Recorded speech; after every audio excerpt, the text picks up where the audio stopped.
Hello, I'm so happy I got a hold of you.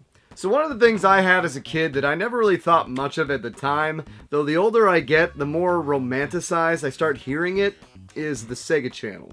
So for those who aren't familiar, the Sega Channel was a paid service that came through the cable that would go into your old cable box, and you had to take it and connect it to a transceiver that plugged into the Genesis, and then you turn it on, you get this little flash screen, a little 90s dude hopping on the Sega whatever, and then it opened up essentially a menu of games, and they would be different types of games. It'd be action games, RPGs, platformers, racing games. Then you'd click on it, and then there'd be set like 3 or 4 different types of games in that menu, and they would rotate every 25-30 days or so, almost like an arbitrary, not an elementary version of Netflix or something like that. But this was back in 94, 95 when I had it. Now, everyone thinks that this service was great, but I had it, and it had a lot of problems. It was not something I remembered fondly, and it wasn't ever that good. First reason why I didn't enjoy it was the game selection was always terrible. There was never any Contra Hardcore or Bloodlines or games you actually wanted to play. It was, for the most part, you'd be lucky if you had a Road Rash. There'd be stuff like Golden Axe and other arcade games. They'd have RPGs, but I'll get into why you couldn't really play those. And then all the Sonic games, but if you didn't have if you could afford the Sega Channel, most of the games on the Sega Channel you likely already had. Like, I had all the Sonics. The only one that they had regularly was Sonic Spinball, which I would force myself to play and try to like. Never could. I did discover a few games from the Sega Channel, so it's not all bad. I discovered Wacky Worlds, which really isn't much of a game, but I don't know, I kind of dug it. I liked it. The fact that it had Toe Jam and Earl as little things, and you have the stickers interact with each other.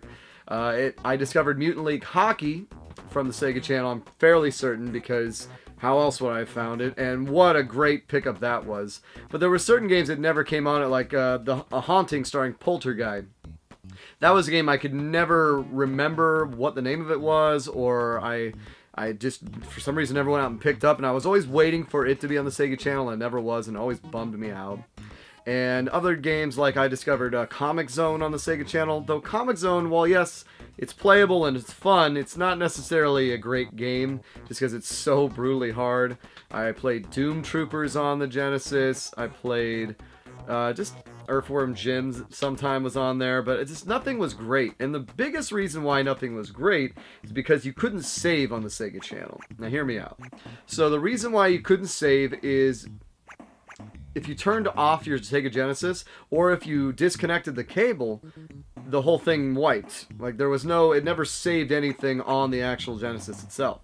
So if you were trying to play Phantasy Star 2 or 3 or whatever, and you're 20 hours in, you'd have to leave the Genesis on that whole time. If you turned it off, then suddenly the save game was erased. If the cable for some reason went out for a second, which will happen from time to time, especially an old 90s cable, you're done. I'd be playing sometimes, and then the thing would just cut out randomly or freeze, and then you're done. You have to turn the thing off, because that would happen. The games would freeze because you're essentially streaming it through the cable.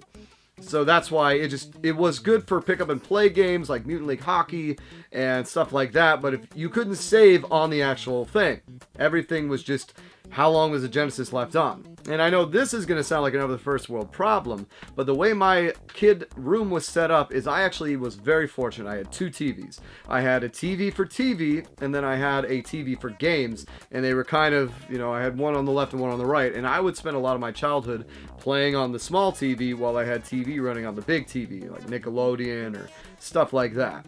So in order to use the Sega Channel, I had to disconnect the cable box, so then I couldn't watch TV. So not only, I couldn't have just mindless Nickelodeon Rugrats on the background while I was playing Mutant League Hockey. It was like, no, I need to display Mutant League Hockey. And if I wanted to save it, I couldn't then go and watch TV. So really, it was, especially I was 10 or 11 at the time, so not really the age where, at least at the time, I was going to go through Phantasy Star 3 or 4 or even care to, especially because at that time I wanted to play the originals, so I didn't know that Phantasy Star was only a Master System game, so even worse.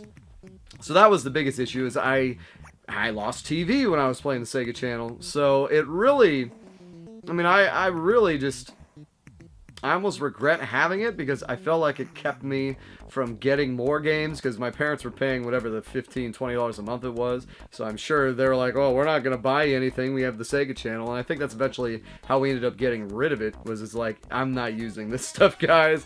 I don't know if the N64 was coming out or what, but really, it fascinates me because I hear so many people knew about the Sega Channel. They talk about it. They give it this like, oh, that must have been so great. It really wasn't. It was just, it's kind of like the same, almost like one of those at-game systems in a lot of ways. Like, oh yeah, you're going to have 80 games. This is going to be great.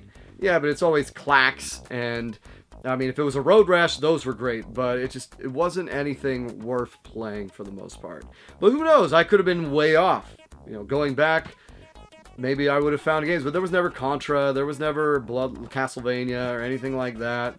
I don't remember the Wily Wars at all, and I feel like that's strange because I probably would have given it a shot. And I know that that was a Sega Channel exclusive, so I don't know if that was only for a few months. Oh, and they had another thing that was a preview. So they had a preview thing where you could play like a demo stage, essentially, of upcoming games.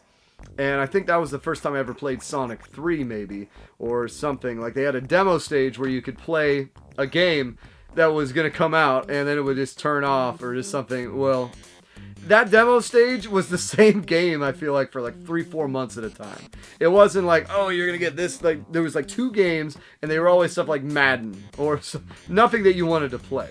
So really, the Sega Channel was terrible. Horrible. The way you couldn't save your games, you couldn't watch TV if you were fortunate enough to have a source to watch TV while playing. And maybe I could have split the cable signal, but even then, the cable signal itself was unreliable. It would freeze, it would cut out, it would just have normal drops, or God forbid the power went out, then everything was gone. So yeah, that is my kind of memories with the Sega Channel, and I hope that gives it a little bit more fleshed out to what having it was like back in the 90s, because it really, I mean, it found me Mutant League Hockey. I definitely experienced a lot of games that I wouldn't have at the time, but there was other games that were never on it that I wanted to try, like Phelios was never on it, Herzog Zwei was never on it, stuff like Hard Drive, like the games that I wanted to play because my older brother had moved out and taken them were never on it. It was mainly newer games that no one played. Now, I don't even know if it had shooters on it. I don't remember any of the, like, all these names of games I hear, I don't remember ever seeing on the Sega Channel. I swear it was the same 40 games. They just cycled out, and I think they had 20 at a time. So yeah, Sega Channel's terrible, and thank you guys for watching. Hope you enjoyed this story time, and I will see you again next time. It's been so nice getting a hold of you. Take care.